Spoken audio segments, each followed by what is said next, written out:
essa semana é a semana de super mega aquecimento. O que significa a jornada BPF 5K? São 3 aulas que eu vou passar para vocês que vão ser entregues no e-mail de vocês, 100% online, 100% gratuito, basta você fazer sua inscrição. São 3 aulas que eu vou falar para você o caminho das pedras, do roteiro do Manual de Boas Práticas, porque eu tenho visto o quanto colegas têm dificuldade em montar o manual, em montar os procedimentos operacionais e às vezes ficam procurando, né, pela internet alguma coisa que seja bacana, mas que na verdade nunca casa com o que você precisa. Já viu isso? Manual de Boas Práticas, embora ele seja personalizado, dá pra gente ter o nosso para servir de modelo. E é justamente isso que a gente vai fazer na nossa jornada BPF 5K semana que vem. E por que eu estou falando tanto de Manual de Boas Práticas, gente? Porque janeiro é o mês da fiscalização. Os fiscais tiram férias em dezembro, né? Tem férias coletivas, a vigilância sanitária. E quando eles retomam na primeira ali, depois do dia 5 de janeiro, que eles voltam a todo vapor. E um dos serviços que a gente mais vende como consultor de alimentos é justamente o Manual de Boas Práticas e seus documentos auxiliares e também a implantação dessas boas práticas.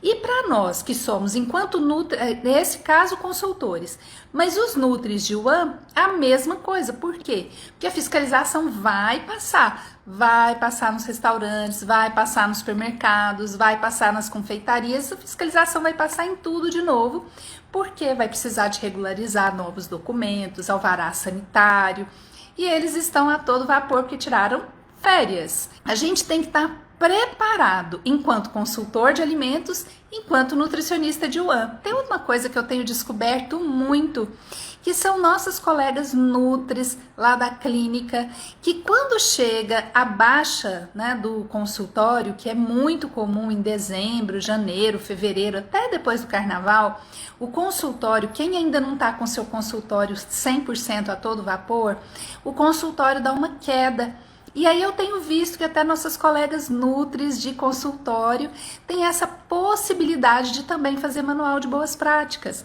É uma forma que a gente tem de ampliar também os nossos ganhos financeiros, numa época em que o consultório dá uma queda, né? Então, gente, por isso eu tenho batido nessa tecla, para você não deixar para depois. Para você já começar a se preparar agora para esse manual de boas práticas, para você ter o seu, para você chamar de seu, o seu modelo, o seu jeito, porque é muito bom, gente, quando a gente já tem um manual onde a gente já sabe o que fazer. E é por isso que na semana que vem as aulas do BPF 5K estarão liberadas. Quem ainda não está no Telegram, vai lá pro Telegram, porque lá a gente faz algumas reflexões que não dá para ficar fazendo aqui em story nem nada. Dá pra gente liberar documentos, sempre, toda semana tô liberando os documentos. Então é mais um canal pra gente estar juntinho aqui conversando e tirando as dúvidas. E olha só, hoje, quem tiver alguma dúvida, quem quiser saber alguma coisa de manual, de POP, tudo, mais cedo eu estava respondendo até as meninas do grupo que eu participo, de um grupo de nutricionistas aqui tem o Nutri do Brasil inteiro, gente, incrível, são 3 grupos, tem mais de 200 Nutris lá dentro. E aí sempre tem uma dúvida muito recorrente, que é sobre POP, procedimento operacional padronizado. Então, inclusive, estou montando até uma live sobre isso, para a gente falar mais especificamente de POP. E aí, pessoal, vamos embora lá. Se vocês tiverem dúvida, então, sobre manual de boas práticas, aproveitem. Vamos tirar essas dúvidas hoje, vamos esclarecer tudo hoje. E também, se vocês quiserem me dar temas para a gente falar nas lives, porque a gente vai ter live agora todo dia essa semana que vem também. Só não vai ser às 20 horas e 20 minutos, sábado e domingo. Sábado e domingo a gente vai fazer live às 10 horas da manhã. E eu tô devendo a live de sábado para vocês sobre PAT. Essa também vou fazer, tá? E aí, então, preparem as perguntas, vamos esclarecer tudo, porque é muito importante, gente. Agora, falando sério, vamos fazer a abertura oficial da nossa live de hoje. Então, está aberta a primeira live dessa semana, que é a nossa semana de aquecimento para a jornada BPF 5K, sobre manual de boas práticas e a sua aplicação prática. E se você tem dúvidas, aproveita o momento. Se eu conseguir te responder, vai ser um prazer. Então, gente, manual de boas práticas é uma coisa muito interessante. Eu falo muito sobre manual porque é um serviço que eu vendo muito e também é um serviço que eu ensino muito os nutricionistas a fazerem. Porque, infelizmente, a faculdade não nos forma para fazer manual de boas práticas. Ou alguém nutri que está aí recebeu aula assim, supimpa de manual na faculdade. Se alguém recebeu, me conta. Porque por aqui em Goiás, a gente não tem aula específica sobre manual de boas práticas. E esse é um serviço que a gente vende muito. E se a gente não vende, a gente tem que fazer na nossa UAM. Então, o Nutri de UAM precisa estar apto a elaborar o seu manual de boas práticas. Por quê, gente? Oi, Nutrindo a Liderança, seja bem-vinda. Por quê? Porque o manual pode até parecer que seja um documento que não vai ser usado, que tipo aqueles documentos de gaveta. Mas, na verdade, o manual não é isso e ele não foi feito para isso, ele não está previsto para isso. Manual de boas práticas tem que ser um documento que eu gosto muito de chamar de documento vivo. O que é o tal do documento vivo? É aquele documento que ele está sempre em movimento. É como se existisse um coração nesse documento e ele pulsasse. Por quê? Porque ele não é um documento morto de gaveta. Ele não foi feito para ficar encostado. Embora muitas vezes a gente acabe vendo que é esse o fim do manual, mas não é para ser isso. E só acontece isso quando o Nutri não sabe exatamente o que fazer com ele. E aí é muito importante a gente entender também quando é que deve ser feito o manual, porque, gente, existe uma legislação que fala da obrigatoriedade do manual de boas práticas.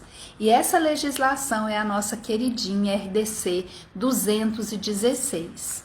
Gente, a RDC 216, além de falar da obrigatoriedade do manual de boas práticas, ela também fala, dá pra gente todos os itens que o nosso manual deve constar. Então, primeiro de tudo é entender que serviços são obrigatórios ter o manual de boas práticas. Vocês sabem aí qual é o serviço que onde que deve ter manual de boas práticas? Onde é que está previsto ter manual, obrigatoriamente ter manual de boas práticas? Vou contar para vocês. Aqui, lá no item 4.11.1 da RDC 216, diz o seguinte: os serviços de alimentação devem dispor de manual de boas práticas e procedimentos operacionais padronizados. Aí você pode me perguntar, Ana, que serviços de alimentação são esses? São as cozinhas? São as cozinhas industriais? São os refeitórios? Muitas pessoas têm dúvida de: oi, Luiz, tudo bom? Tudo bem por aí em Natal? Muitas pessoas têm dúvidas de quais são os serviços de alimentação que devem ter o manual de boas práticas. Aí, gente, é simples. A gente descobre aqui quais são os serviços que obrigatoriamente devem ter manual de boas práticas quando a gente vai lá no âmbito de aplicação da lei. Ali no item 1.2 tem escrito assim: âmbito de aplicação. Ou seja, para quem é que essa lei deve ser aplicada? Quais são os serviços, então, de alimentação que diz que é obrigatório ter o manual de boas práticas? Vou contar para vocês aqui. A lei diz, olha que tesouro que existe aqui na RDC 216. Gente, isso aqui é um verdadeiro tesouro. A gente precisa enxergar o tesouro, mesmo que ele esteja à distância, para a gente ter um mapa e chegar lá.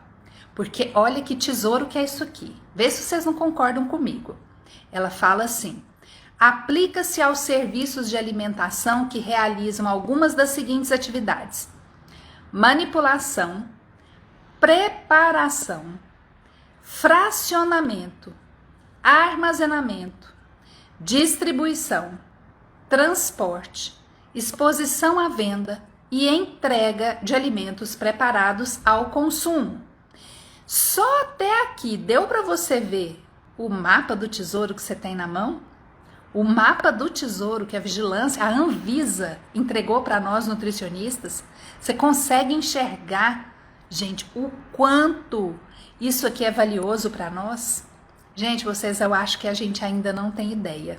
Nem eu, que tô na área há muito tempo, que consigo vislumbrar isso aqui, tem hora que eu penso, meu Deus, isso aqui é um tesouro que estava escondido, mas que nós nutricionistas estamos encontrando. E a gente tá marcando o território, a gente tá cada vez mais presente. E não tem nutricionista que dá para fazer manual de boas práticas para tudo que é lugar. Aí ele cita alguns. Aí ele fala assim, tais como cantinas. Pensem na quantidade de cantinas que existem, por exemplo, nas escolas, nas faculdades. Buffets.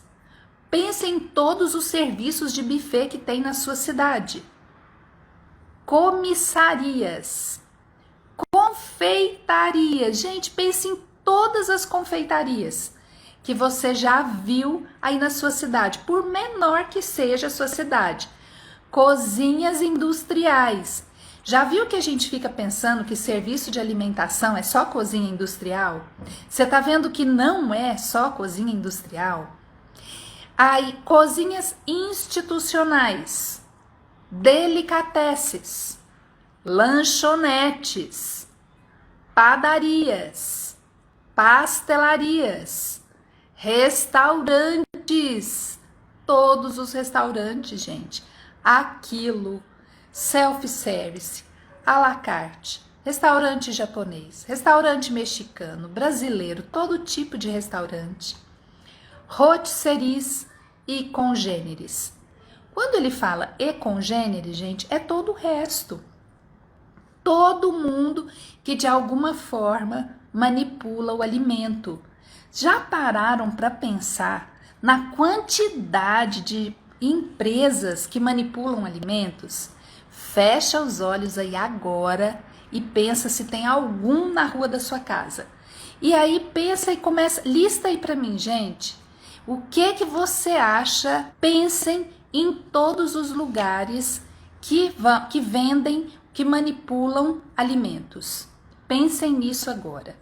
Pensa no trajeto da sua casa até na escola do seu filho, na sua casa até na sua academia, na sua casa até o seu trabalho, no prédio, por exemplo, que você trabalha e que tem embaixo do prédio ali, tem uma loja de açaí, por exemplo. Começa a pensar em todos os lugares que manipulam alimentos. E aí, a gente tem o péssimo hábito de só pensar em lugares que manipulam alimentos de forma direta, gente. Mas não é.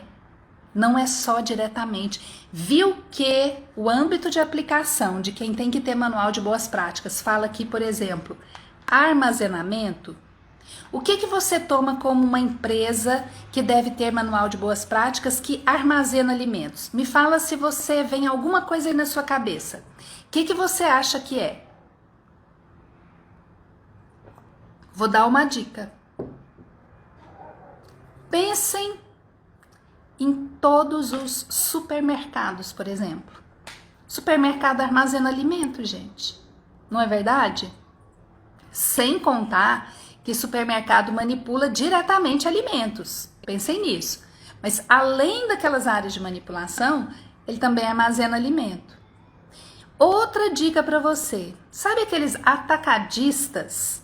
Aqueles lugares mesmo que vendem alimentos por atacado? Aquilo ali é local que armazena alimentos. Está falando aqui na RDC 216. Aquele local precisa de manual de boas práticas. Pensa agora quando ela fala transporte. O que vem na sua cabeça? Pense em todas as empresas transportadoras de alimentos, que tem aquelas frotas de caminhões, gente. Aquelas empresas precisam de manual de boas práticas, mesmo que eles não manipulem o alimento diretamente. Eles vão lá na indústria pegar e vão no comércio entregar, mas ele transporta alimento. Será que ele está transportando alimento da forma adequada? Será? Por isso é que existe manual de boas práticas. É para poder orientar todos os lugares que de alguma forma manipulam alimentos a forma certa de manipular. Tá vendo como é diferente aquela visão que a gente tem de manual de boas práticas, que é uma coisa, um documento que parece não fazer parte da nossa realidade? Então é por isso que eu chamo o manual de boas práticas de documento vivo. Por quê? Porque o manual de boas práticas, ele está presente em todos os lugares que manipulam alimentos para mostrar como que deve ser a manipulação deles. Então, por exemplo, uma empresa transportadora de óleo, de secos e molhados, de sorvete, de picolé, um frigorífico que aí contrata uma empresa transportadora só para transportar a carne que sai do frigorífico até os açougues. Será que essa empresa que transporta essa carne, os caminhões estão devidamente adequados? Será que a temperatura lá dentro está certa? Será que na hora que ele vai descarregar essa carne, está descarregando certo? Será que o funcionário dele, que está ali descarregando e carregando, será que ele sabe fazer isso de forma adequada? Tá vendo tanto que o manual de boas práticas é prático, ele é aplicável? Olha, tem mais, gente. Aqui fala assim, empresas que distribuidoras. É quase como se fossem transportadoras, mas não são. Elas são só distribuidoras. Elas vão pegar, por exemplo, de uma indústria e vão fazer a intermediação. Por exemplo, uma indústria, vamos supor, de frutas secas, né? Que aí ele vem e vende a granel as frutas secas, e aí aquele lugar vai simplesmente distribuir as frutas secas. Tem lugar que só vai fracionar essas frutas, castanhas, por exemplo. Sabe aquelas bandejas que a gente vê? Então, às vezes, elas são só fracionadoras. Tem empresas, gente, que são só empacotadoras. Eu tenho clientes assim, por exemplo, empacotadores de açúcar. Né? Então, as empacotadoras de açúcar, não tem nem gente encostando no açúcar, não tem manipulação direta. Mas será que eles precisam de manual de boas práticas? Vocês acham que esse local precisa que os colaboradores sejam treinados? Precisa, gente. Por quê? Porque de alguma forma os alimentos estão sendo manipulados. Por exemplo, como é que é a embalagem que esses alimentos estão sendo colocados? Será que essas embalagens estão adequadas? Será que eles estão, depois de embalados, eles estão armazenados de forma correta? Será que eles vão ser distribuídos de forma correta quando o caminhão chegar ali para coletar todo aquele açúcar? E os bags que são armazenados, esses açúcares, quando chega? Onde ele chega? Onde que ele é armazenado? A mesma coisa é o arroz, o feijão. Tudo, gente, tudo isso, temperatura, tudo isso, todos esses lugares precisam de manual de boas práticas. Precisa da implantação do manual de boas práticas. Então, dá para vocês imaginarem o tesouro que está escondido dentro da RDC 216? Quem já está começando a imaginar aí, gente, coloca aí para mim que sim, já comecei a vislumbrar isso. Porque todos esses lugares são lugares que a gente tem que estar presente. E a gente não pode ficar deixando para outros profissionais ocuparem esse espaço, não, gente. Vamos ocupar esse espaço. Vamos nos preparar mais. A gente precisa estar mais bem preparado, sabe? Porque o nosso negócio não é pequeno. Eu fiz um post, acho que foi ontem ou anteontem, falando para vocês assim: como é que você trata a sua carreira? Você trata a sua carreira como um bico Ou você entende que a sua carreira é um negócio? Será como? Porque às vezes eu vejo que nós nutricionistas, muitas vezes, a gente trata a nossa carreira como um bico. A gente não dá o devido valor pra gente. E aí, às vezes, a gente chora que o outro não tá dando o valor que a gente merece, mas a gente é primeiro que não tá se valorizando. A gente tem uma vergonha danada de oferecer o nosso serviço. Gente, todos esses lugares precisam do nosso serviço. E Paula, tudo isso que eu falei para vocês, que está aqui na RDC 216, precisa do nosso serviço. Uma hora ou outra, ele vai precisar. Então, se você estiver falando sobre isso, lembra também que eu falei numa live na sexta-feira, eu falei na live sobre funil de vendas. Falei para vocês o quê? Que a grande maioria dos nossos clientes não sabe que precisa. E não sabe que precisa do material e não sabe que esse material é feito por nós.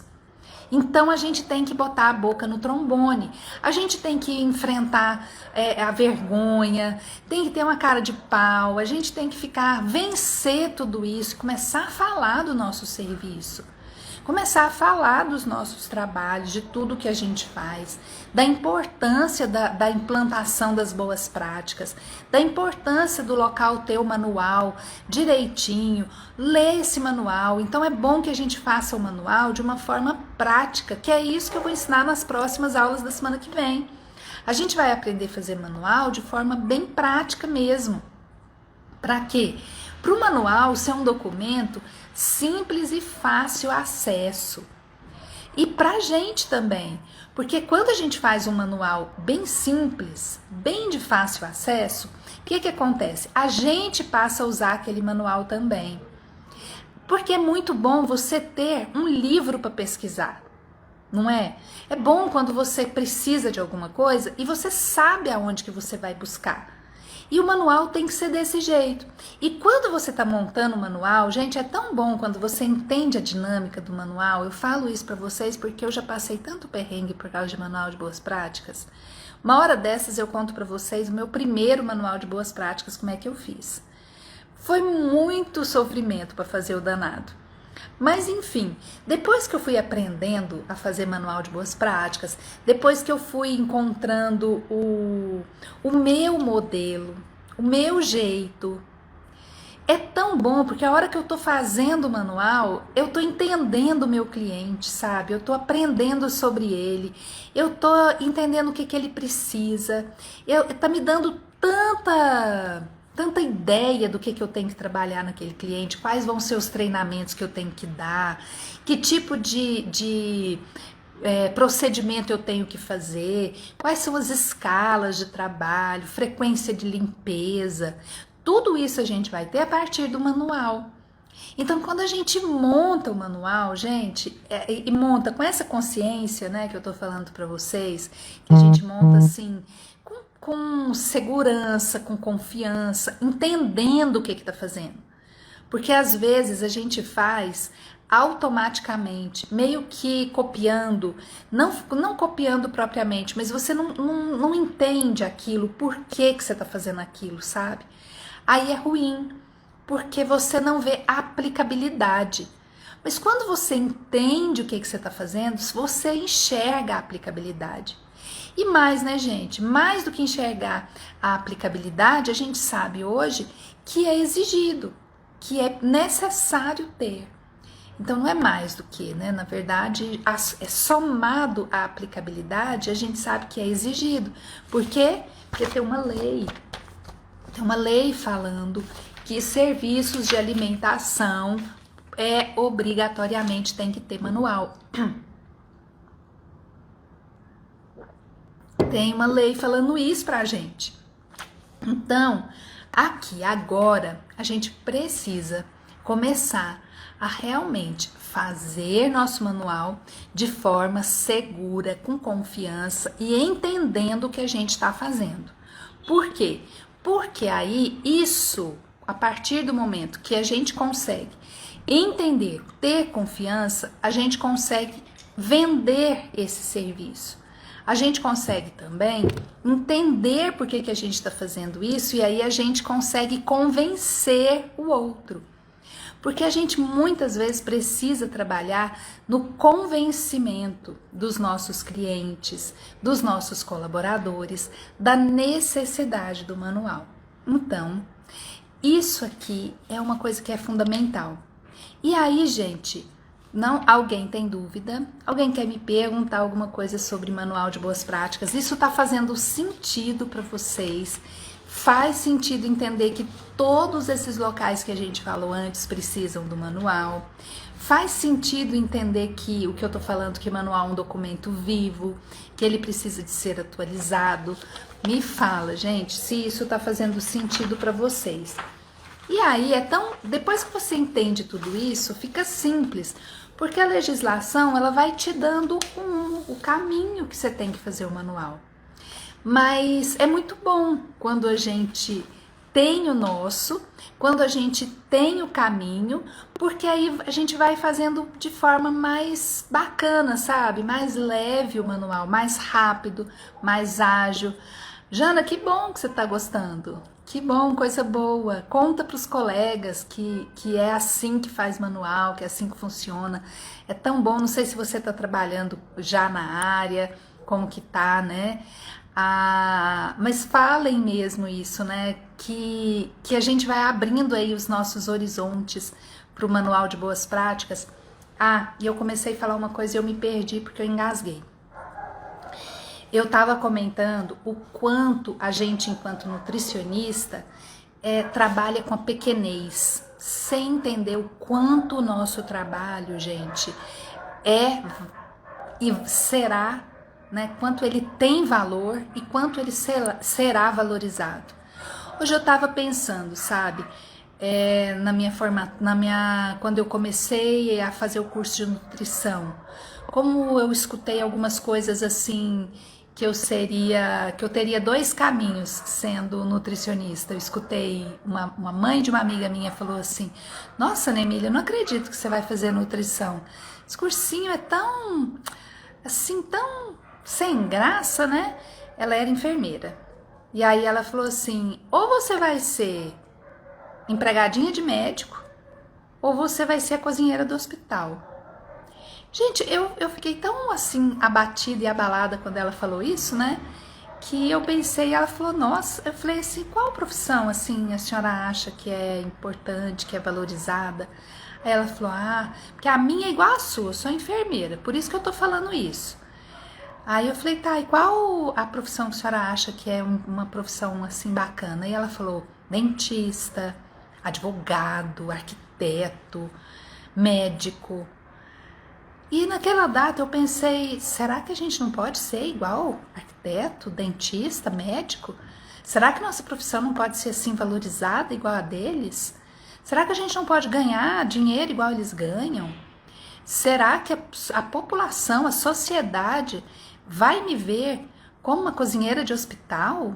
Será? E isso sempre me tocou, sabe? Sempre me tocou. E eu venci isso. E eu sou a prova viva de que a gente não é empregadinha de médico e não é cozinheira de hospital.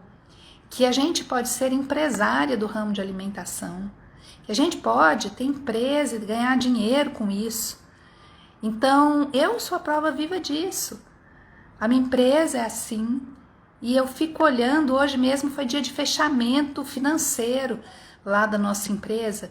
E eu fiquei vendo, né, o faturamento da nossa empresa, as despesas que a gente tem e comparando com outras empresas e olhando e falando, nossa gente, isso aqui é uma mina de ouro, como eu falo, é um diamante. A gente só tem que lapidar, só tem que entender como é que a gente vai fazer, porque, olha, o que a legislação fala, e se a gente colocar isso em prática, não falta trabalho. E não falta boas remunerações. A gente não vai nunca deixar essa peteca cair, sabe?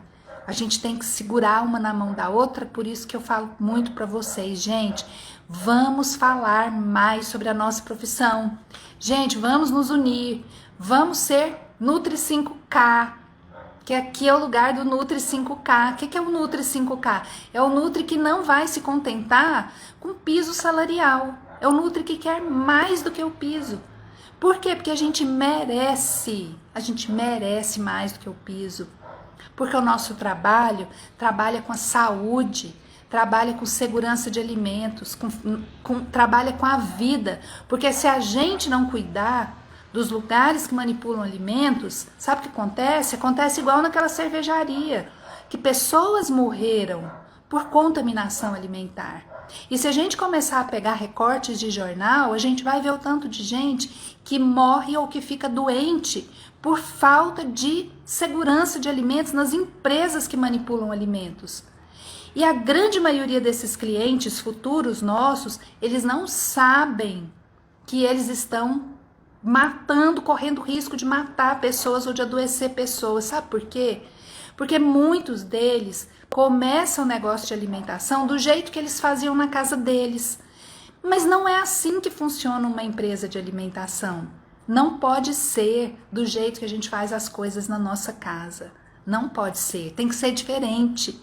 Tem que ter cuidado, porque ali vai vender comida que você não sabe para onde que vai. Você não sabe quem vai comer, se quem vai comer tá uma pessoa doente, se é uma pessoa que tá ali num tratamento de quimioterapia, você não sabe nada disso, então você tem que preservar a saúde dessas pessoas. Mas nossos colaboradores não sabem disso, por quê? Porque, gente, nossa população é analfabeta para a segurança de alimentos. A população como um todo. Eu chego a falar para vocês que até nós nutricionistas somos. Quando eu me formei, eu não tinha noção de segurança de alimentos da forma que eu conheço hoje. Eu não tinha a menor ideia disso.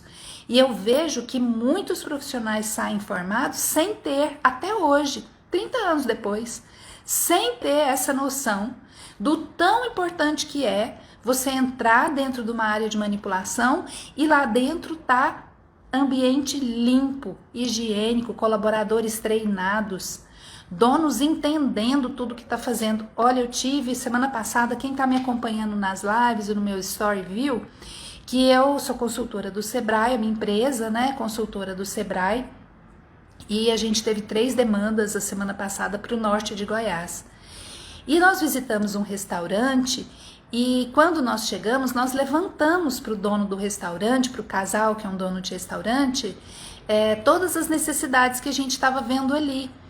E a gente falou com ele que uma das nossas sugestões imediatas, antes da gente trazer o manual pronto e as fases da implantação das boas práticas, a gente ia pedir para ele fazer uma faxina nesse lugar. O que aconteceu com ele? Hoje ele mandou foto pra gente. Ele falou, quando a gente saiu de lá na sexta-feira, ele falou assim, terça-feira é o dia da nossa folga aqui. Aí nós vamos fazer um faxinão. A gente falou, nossa, beleza, que coisa boa. Quando eu falo a gente é porque é eu e o Matheus. Matheus, meu marido, e é meu sócio também na Atento, nossa empresa de segurança de alimentos. E nós dois fomos juntos visitar esses clientes, lá no norte de Goiás. Só, gente, que esse homem e essa mulher, donos desse restaurante, eles não se contentaram em esperar até terça-feira. Eles fecharam o restaurante deles hoje. Hoje era dia de estar aberto, mas eles fecharam o restaurante. Porque eles olharam e falaram, gente, um dia não vai ser suficiente para a gente fazer essa faxina que a gente precisa fazer aqui. Então eles fecharam o restaurante hoje e amanhã para fazer a faxina. Sabe o que significa isso? Significa que eu, enquanto profissional nutricionista, com o que eu falei para ele, eu convenci ele de que aquilo que ele estava fazendo lá corria sérios riscos de contaminação alimentar. E ele entendeu isso. E ele fez. Você tem ideia do quanto eu fico feliz quando eu vejo isso acontecer? Eu tenho certeza que você tem ideia disso. Porque se você fizer isso e o dono de algum estabelecimento compreender o que você está falando, você vai ficar feliz, você vai se sentir realizada, você vai se sentir reconhecida, você vai falar, poxa, vale a pena, vale a pena. Então, gente, quando nós estamos falando de segurança de alimentos, é assim. E para a gente chegar, né, até o ponto de com poucas falas mesmo, porque a gente teve lá muito pouco tempo. Nós chegamos nesse lugar por volta de 1 hora, por aí, almoçamos, e quando foi 6 horas da tarde, a gente já estava saindo de lá. E aí eu fiz o que eu vou contar para vocês durante essas lives aí, o que eu vou ensinar vocês